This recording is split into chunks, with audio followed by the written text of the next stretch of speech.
오늘 우리에게 주신 하나님 말씀은 레위기 23장 15절에서 21절까지 말씀입니다.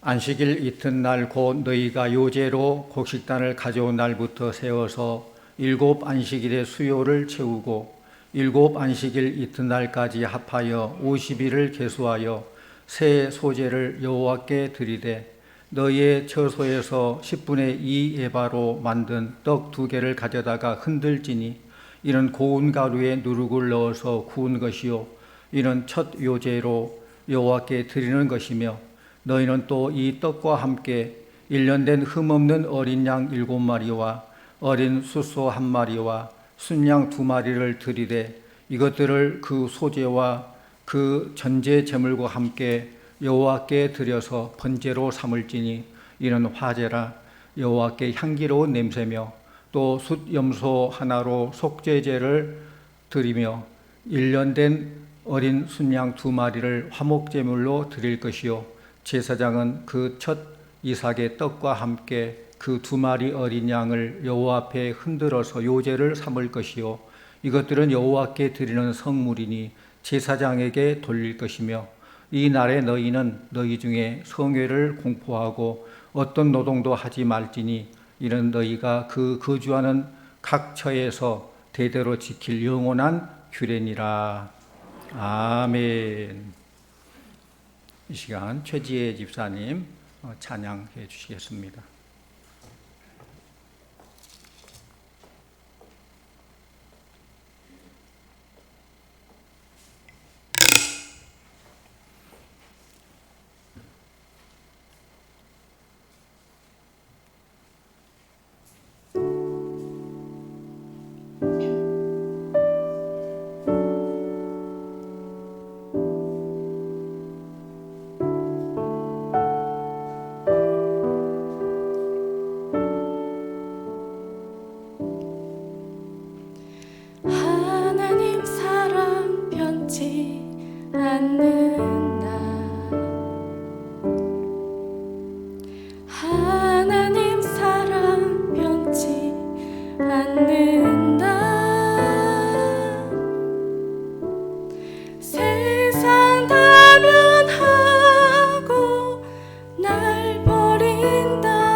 은혜로운 찬양 감사합니다.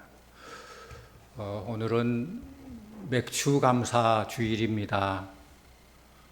오늘날 우리들은 다양한 직업을 가지고 살고 있는데 농사 짓는 사람들에게나 있을 법한 맥주 감사절을 지금도 지켜야 되느냐라고 생각한 사람이 있어요. 그러나 우리는 이런 절기를 통해서 하나님의 마음을 알고 또 하나님의 뜻을 잘 섬기는 그런 기회로 삼으려는 자세를 갖는다는 것은 우리에게 더 큰 복이 될 줄로 믿습니다. 우리나라에 명절이 있듯이 유대에도 3대 절기가 있는데 유월절, 맥주절, 장막절 3대 절기예요. 그런데 유월절과 장막절은 일주일 동안 절기를 지킵니다. 그런데 맥주절만큼은 단 하루에 다 끝나요. 왜 그럴까? 그 이유는 정확히 알 수는 없지만은 농번기로 굉장히 바쁜 시기에 이 맥주절이 있어서 하루 동안에 끝난 거 아닌가라고 생각을 하게 됩니다. 그럼에도 불구하고 이렇게 바쁜 농번기를 할지라도 이 절기를 지키라고 한 것은 특별한 이유가 있기 때문입니다. 오늘은 맥주 감사절에 하나님께 드리는 이 제사 내용을 통해서 우리의 신앙을 한번 점검해보고 새롭게 변화되어 하나님 주신 은혜를 함께 나누기를 원합니다. 오늘 말씀에서 우리가 읽었듯이 맥주 감사절에는 4가지의 제사를 드림으로 하나님께 감사를 표현합니다. 구약에는 5가지 제사가 있어요. 구약 5대 제사라고 하죠. 번제, 소제, 속죄제, 화목제, 속건제, 이 5대 제사가 있어요. 그런데 맥주절에 드리는 제사는 속건제를 빼고 4가지 제사를 드려요. 4가지 제사. 첫 번째는 소제를 드리는데 요제라는 방법을 통해서 하나님께 제사를 드립니다. 17절 말씀 같이 보십시다. 17절. 너희의 처소에서 10분의 2 에바로 만든 떡 2개를 가져다가 흔들지니 이는 고운 가루에 누룩을 넣어서 부은 뜻이요 이는 첫 요제로 여호와께 드리는 것이며. 소제라는 제사는 우리에게 결실을 주신 하나님께 감사하며 드리는 제사예요. 그리고 그 제물은 곡식입니다. 결실 주신 하나님께 감사하니까 곡식을 드리는 것이죠. 이 곡식을 잘 빻아서 가루를 내서 떡을 만들어서 하나님께 드리는 제사가 소제입니다.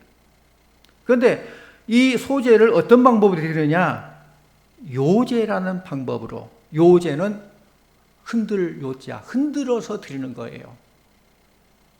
그러니까 이 제물을, 이 떡을 만들어서 위에서 아래로 흔들고 또 밖에서 안으로 흔들고 흔들어서 드리는 것. 그 뜻은 뭐냐? 하나님께서 우리에게 주셨다.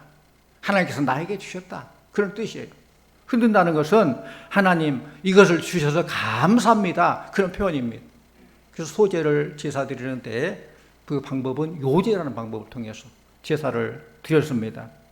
성도님들, 은혜를 받고도 감사하지 않는다면 이건 성도의 도리가 아니죠. 우리 인간관계 속에서도 그럴 겁니다. 어떤 사람이 내가 은혜를 많이 받았는데 그 은혜에 배은망덕하다면 그건 나쁜 사람이죠. 그렇다면 어떻게 하나님 은혜에 감사할 수 있을까? 감사 표현을 어떻게 할까? 이 소제를 통해서 2가지를 생각해 볼 수 있습니다. 첫째로는 추수한 곡식을 일일이 잘 갈아서 가루를 만드는 거예요. 가루가 되지 않으면 소제가 될 수 없어요.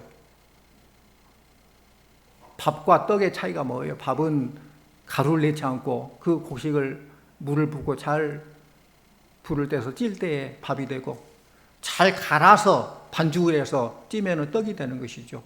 그 차이는 곧 빻느냐 빻지 않느냐 차이일 거예요. 그런데 소제는 가루로 하나님께 드리는 겁니다. 17절에 말씀 본 것처럼 고운 가루로 10분의 2 에바를 제물로 드리라라고 했는데 1 에바가 23리터 정도 돼요. 근데 10분의 2 에바라면은 약 4.6리터 됩니다. 우리 아이식에는 한 2대 반 정도 되는 그 양을 가지고 반죽해서 떡을 만들어서 하나님께 제사를 드린다는 거예요. 그 다음에는 두 번째는 이 가루에 누룩을 넣고 반죽하여서 2개의 떡을 만듭니다. 씨앗 하나를 그대로 두면 하나 그대로 있지만은 식으면은 잘 자라게 되고 100배의 결실을 맺게 되죠. 반죽도 마찬가지예요. 적은 반죽이지만은 누룩을 넣고 반죽을 하고 찌게 되니까 더 크게 부푸는 걸 볼 수 있습니다. 무슨 말이냐? 이것은 하나님의 은혜가 우리에게 이렇게 풍성하게 임한다는 것을 의미하고 있습니다. 곡식을 가루 내지 않고는 떡을 만들 수 없어요. 잘 갈아서 풍성하게 하나님의 은혜에 감사하는 것이죠. 영국의 신학자이며 주석가인 매튜엔리 목사님은 이런 감사를 했다고 그래요. 그분이 돈 지갑을 잃어버리고 4가지를 감사했다고 합니다. 첫 번째는 내가 도둑을 맞았지만은 이전까지는 도둑 맞지 않은 것을 감사했어요. 지금 도둑 맞기 이전까지는 도둑 안 맞기를 잘 살아온 것 감사했다고 그래요. 두 번째는 도둑이 내 지갑은 가져갔지만은 내 생명을 빼앗지 않은 것 감사합니다. 셋째로는 도둑이 내 지갑은 가져갔지만은 다른 내 재산은 손대지 않은 것 감사합니다. 마지막 4번째로는 내가 도둑을 맞았지만은 내가 도둑이 되지 않은 것 감사합니다. 감사했다. 이렇게 감사를 생각하면은 2020년 상반기를 지내놓고 우리 감사할 일이 얼마나 많은지 몰라요. 코로나로 참 힘들고 삶이 위축되고 여러 가지 문제로 가슴 아프고 그런 일도 물론 있었겠지만은 돌아보니까 감사. 지금 이 시간 이렇게 주일에 나와서 하나님께 예배드리고 감사할 수 있다는 거, 또 하반기를 더 기대하면서 회복되기를 소망하며 살아간다는 이것 자체도 너무너무 감사한 거예요. 우리가 감사하는 법을 배운다면은 우리의 삶이 더 풍성한 삶으로 바꿔지게 될 줄로 믿습니다. 범사에 감사함으로 하나님이 더 크고 놀라운 은혜를 누리는 여러분들 다 되기를 바랍니다. 시편 50편 23절 감사로 제사를 드리는 자가 나를 영화롭게 하나니 그 행위를 옳게 하는 자에게 내가 하나님의 구원을 보이리라 라고 했습니다. 감사하는 자가 하나님의 영광을 돌려드린다는 거예요. 두 번째로는 번제를 화제로 헌신의 제사를 드립니다. 18절 말씀 같이 원합니다. 18절 너희는 또 이 떡과 함께 1년 된 흠없는 어린 양 7마리와 어린 숫소 1마리와 순양 2마리를 드리되 이것들을 그 소제와 그 전제제물과 함께 여호와께 드려서 번제로 삼을지니 이는 화제라 여호와께 향기로운 냄새며. 네, 번제로 하나님께 제사 드리는데 그 번제의 제물은 짐승입니다. 이 제물을 화제로 드려야 하는데 화제는 불에 완전히 태워서 드리는 게 화제예요. 화제라는 방법으로 드리는 거예요. 하나님 앞에 양 7마리, 숫소 1마리, 순양 2마리의 각을 떠서 깨끗이 씻어서 불로 태워서 완전히 흔적도 없게 드리는 것이 바로 이 화제로 드리는 번제예요. 이렇게 온전히 불로 태우게 되면은 그 냄새가 대단하지 않겠어요? 그런데 오늘 말씀 보니까 이것이 하나님께는 향기로운 냄새라고 했습니다. 무슨 말일까요? 하나님 앞에 헌신하는 사람은 하나님을 기쁘게 하는 아름다운 향기가 될 줄로 믿습니다. 헌신이 하나님께 기뻐하신다는 거예요. 이것은 곧 우리에게 사명으로 살라는 거예요. 나의 정욕대로 살지 말고 내가 좋아하는 것 따라 살지 말고 하나님의 사명으로 살라. 노블리스 오블리제라는 말이 있죠. 이것은 사회의 고위 지도층 인사에게 요구되는 보다 수준 높은 도덕적인 책임을 말하고 있어요. 사회에 대한 책임을 말하는데 한마디로 말하면은 있는 사람이 더 잘해야 된다는 거예요. 이 말은 초기 로마 시대의 왕과 귀족들이 앞장서서 사회 봉사, 기부, 그 나눔, 헌납 이런 것들을 했는데 이건 너무나도 좋은 일이고 그 당연한 일이다는 것을 말하는 거예요. 높은 사회적 신분을 가진 사람은 이 신분에 상응하는 도덕적인 의무를 가져야 된다는 말입니다. 이렇게 귀족층의 솔선수범 희생에 힘입어서 로마는 고대 세계의 맹주로 자리 잡게 됐죠. 어려울 때는 무엇보다도 기득권층의 솔선수범의 자세가 필요하다는 겁니다. 이런 사람들이 많은 나라가고 선진국이에요. 교회도 마찬가지요. 여러 가지 문제 앞에서 중직자들이 더 무릎 꿇고 더 기도하고 헌신하는 그런 교회가 건강한 교회예요. 또 세 번째로 속죄제로 자신의 부족을 스스로 인정하는 제사와 함께 하나님께 관계를 회복하는, 하나님과 관계를 회복하는 화목제를 드리라. 그러니까 속죄제와 화목제를 함께 드리는 겁니다. 19절 말씀 같이 옵니다. 19절. 또 숫염소 하나로 속죄제를 드리며 1년 된 어린 순양 2마리를 화목제물로 드릴 것이요. 속죄제와 화목제를 같이 드리려고 하는 데는 왜 이 두 제사를 같이 드려야 될까? 먼저 이 제사의 성격을 보면 알 수 있어요. 첫째로는 속죄제는 의무적으로 드려야 한 제사로 부지 중에 지은 죄에 대한 용서를 비는 제사예요. 내 죄를 용서해 주십시오. 더 나아가서 내가 부지 중에라도 지은 죄가 있다면 그것까지도 사하여 주십시오 하고 그 제물은 순염소 1마리를 불에 완전히 태워 드린다는 겁니다. 번제입니다. 부지 중에 지은 죄를 용서해 달라는 이런 것은 사람은 누구나 다 부족하다는 것이 전제가 있어요. 부족하기 때문에 알고도 짓고 또는 모르고도 짓고 나는 잘한다고 하지만은 잘못해서 죄를 짓게 되고 그걸 전제로 하고 있어요. 속죄제는 단순히 과거에 지은 죄를 회개하고 용서를 비는 그런 제사가 아닌 인간의 능력 한계를 인정하고 하나님 없이는 살 수 없습니다. 하나님 은혜가 아니고 살 수 없습니다. 그걸 고백하는 제사예요. 그렇다면 이제 이런 능력이 한계 있는 유한한 인간이 어떤 제사를 드려야 되느냐? 화목제를 드려야 되죠. 하나님과 나 사이에 화목하는, 그러니까 속죄제 화목제를 같이 드리는 거예요. 이 화목제는 하나님과 관계에서 하나님의 축복과 구원에 감사하며 하나님께 서원하는 자발적인 제사예요. 속죄제는 의무제사이고 화목제는 자원하는 제사예요. 창세기 28장 20절 이하에 보면은 야곱이 고향을 떠나서 광야 애로운 곳에서 돌베개를 하고 잠을 자는데 하늘과 땅 사이에 사닥다리가 쫙 펼쳐지더니 하나님의 천사가 오르락내리락 하는 것을 보게 됩니다. 그래서 야곱이 이것은 하나님께서 나와 함께하는 증거로구나 그렇게 깨닫게 되고 그 자리에서 일어나서 하나님 앞에 돌베개로 제단을 삼고 서원하죠. 창세기 28장 20절 이하에 보면은 야곱이 서원하여 이르되 하나님이 나와 함께 계셔서 내가 가는 이 길에서 나를 지키시고 먹을 떡과 입을 옷을 주시어 내가 평안히 아버지 집으로 돌아오게 하시오면 여호와께서 나의 하나님이 되실 것이요 내가 기둥으로 세운 이 돌이 하나님의 집이 될 것이요 하나님께서 내게 주신 모든 것에서 10분의 1을 내가 반드시 여호와께 드리겠나이다 하였더라. 서원했다는 거예요. 하나님은 이런 야곱에게 복을 주셨고 또 야곱 또한 하나님께 대한 서원을 잘 지켜서 복을 받게 된 것입니다. 또 사무엘상 1장에 보면은 이스라엘의 위대한 선지자 사무엘의 어머니 한나의 기도가 나옵니다. 한나도 서원 기도를 했어요. 한나는 본래 자식이 없는 여인이었는데 그 자식을 얻기 위해서 뒤에 성경에서 얼마나 열심히 기도했던지 술 취한 사람처럼 얼굴이 붉어지면서 그렇게 열정적으로 기도했어요. 이 한나의 기도가 바로 소원 기도, 믿음의 기도예요.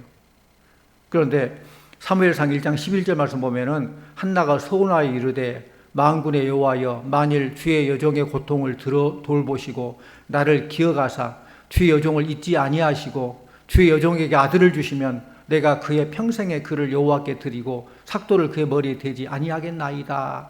이렇게 소원 기도해요. 이 소원 기도는 철저한 믿음의 기도였습니다.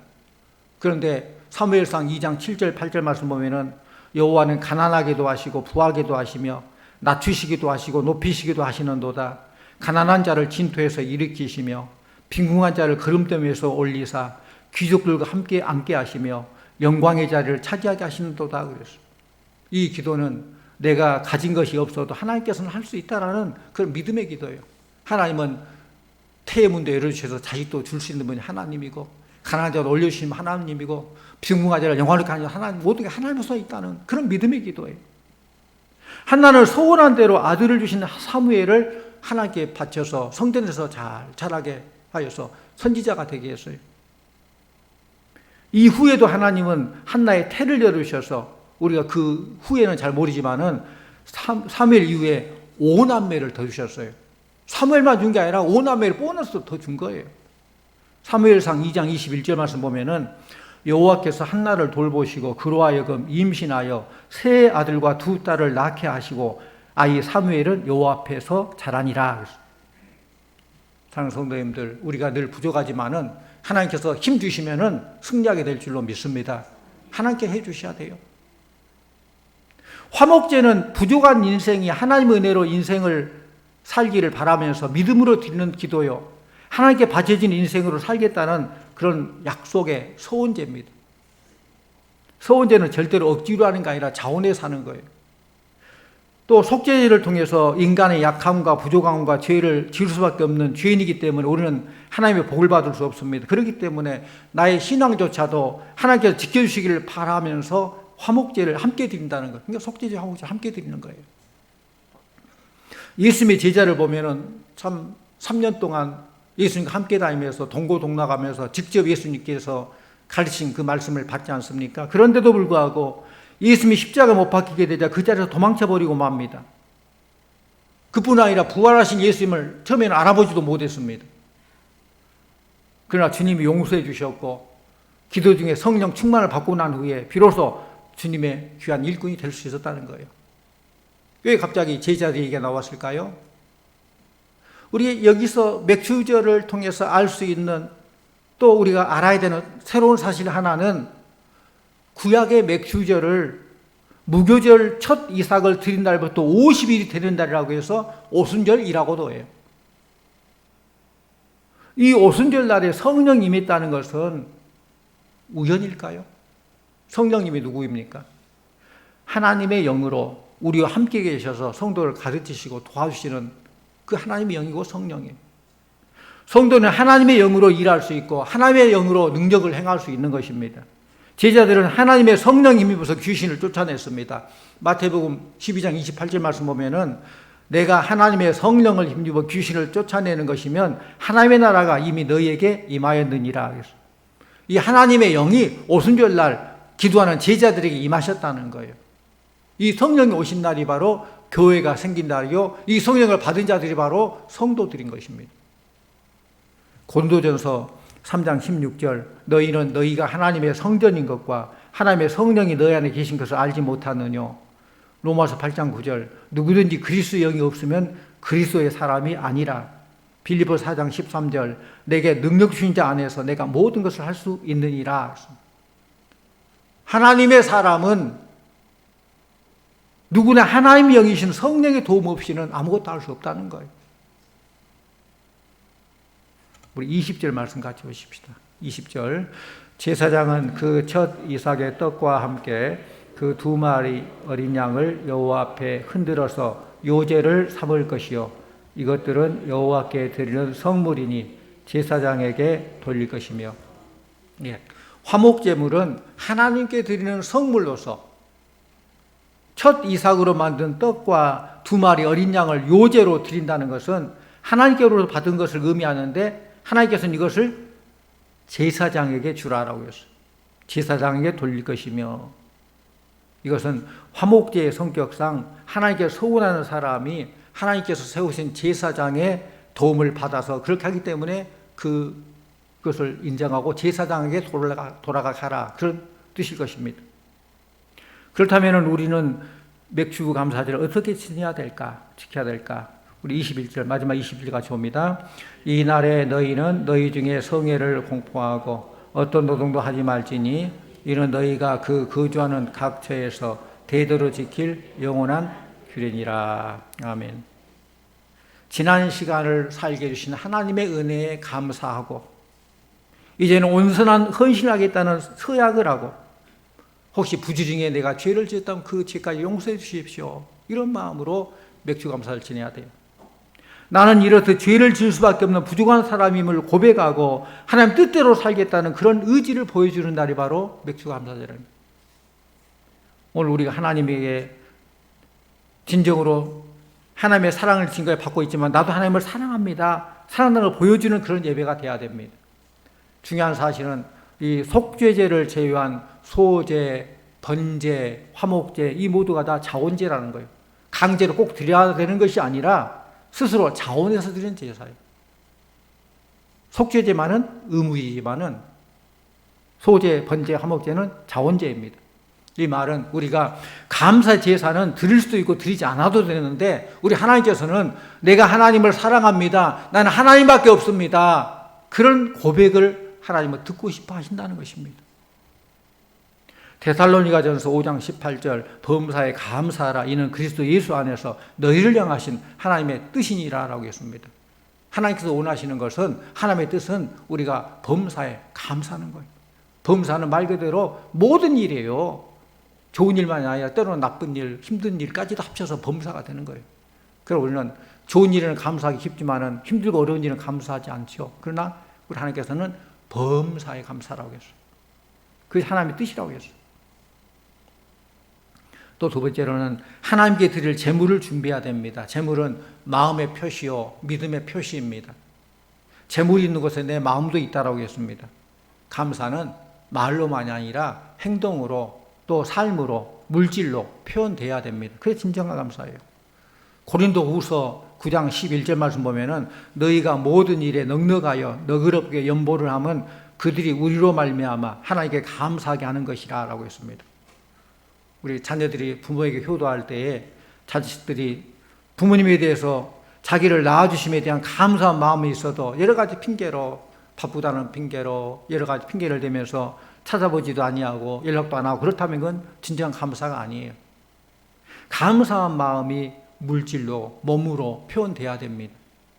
하나님 우리에게 원하시는 것은 물질의 양이 아니라 우리의 마음이 담긴 그런 표현이에요. 그걸 하나님께 원하신다는 거예요.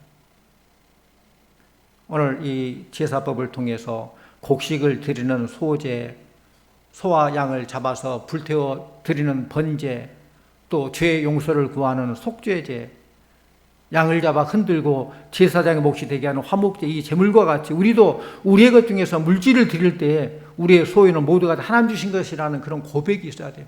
모든 게 하나님의 것입니다. 이제껏 내가 산 것도 주님의 은혜라. 이런 고백으로 하나님께 감사하는 것입니다. 무엇보다 이 모든 제물이 믿음의 제물이 돼야 된다는 것입니다. 성도님들, 구원은 값 없이 받습니다마는 축복은 반드시 축복이란 통로를 통해서, 순종이란 통로를 통해서 들어온, 구원은 값없이 받지만은 축복은 순종의 통로를 타고 들어온다는 것입니다. 하나님과 나와의 신뢰관계가 두터우면 두터울수록 어떤 어려움 속에서도 흔들리지 않는 거예요. 기초가 든든하면 흔들리지 않는 것처럼 하나님과 나와 관계가 두터울수록, 완전 화목의 관계가 이루어질수록 흔들리지 않는다는 것입니다. 하나님은 절대로 우리를 망하게 하지 않습니다. 하나님 우리를 통해서 영광 받으시기를 원하십니다. 우리에게 이런 확신이 있기 때문에 어떠한 광야길에서도 감사할 수 있는 거예요. 어렵고 심각한 상황 속에서도 감사하는 사람이 바로 역동적인 믿음의 사람의 삶입니다. 이런 자는 하나님의 놀라운 기적과 능력을 더 크게 체험하게 될 줄로 믿습니다. 왜냐하면 믿음의 감사는 하나님의 축복의 통로가 되기 때문에 그렇습니다. 사랑하는 성도님들, 맥주감사를 지내는 우리 성도들에게도 이런 하나님의 은혜가 크고 놀라워서 감사하고 지금까지 살아온 것도 하나님의 은혜예요. 또 그 은혜에 감사하면 앞으로 살 것도 하나님께 맡기고 하나님께 인도함 받고 하나님께서 가장 좋은 거 쉴 거라는 그런 기대 속에서 믿음의 길을 걸어가는 감사로 하나님께 영광 돌려드리고 하나님에게 모든 걸 맡기고 인도함 받음으로 늘 기대가 소망이 넘치는 우리 성도들 다 되시기를 주님의 이름으로 축원합니다. 기도하겠습니다. 하나님 아버지, 참 감사합니다. 2020년 이 한 해 상반기를 하나님의 은혜 가운데 인도해 주시고 피할 길도 주시고 이길 수 있는 힘도 주시고 함께 하셨음을 감사드립니다. 주님, 오늘 맥주감사절 그 은혜 생각하며 감사하고 또 이 하반기를 또 내다보면서 하나님께 인도해 주실 줄 믿고 믿음의 길을 걷기를 원합니다. 앞서서 인도하신 주님 바라보며 살게 해주시옵시고 믿음의 길을 걸을 때 모든 과정, 때로는 힘들고 어렵다 할지라도 그 결과까지 합리화해서 선을 이루고 하나님 뜻을 이루고 하나님 기뻐 영광 받을 줄 믿습니다. 주신 말씀처럼 우리가 늘 감사가 생활화되게 해주시고 범사에 감사하는 것이 하나님의 뜻임을 알고 늘 감사의 삶을 살아가는 우리 모든 성도들 다 되게 하여 주시옵소서. 예수님 이름으로 기도하옵나이다. 아멘. 다 같이 찬송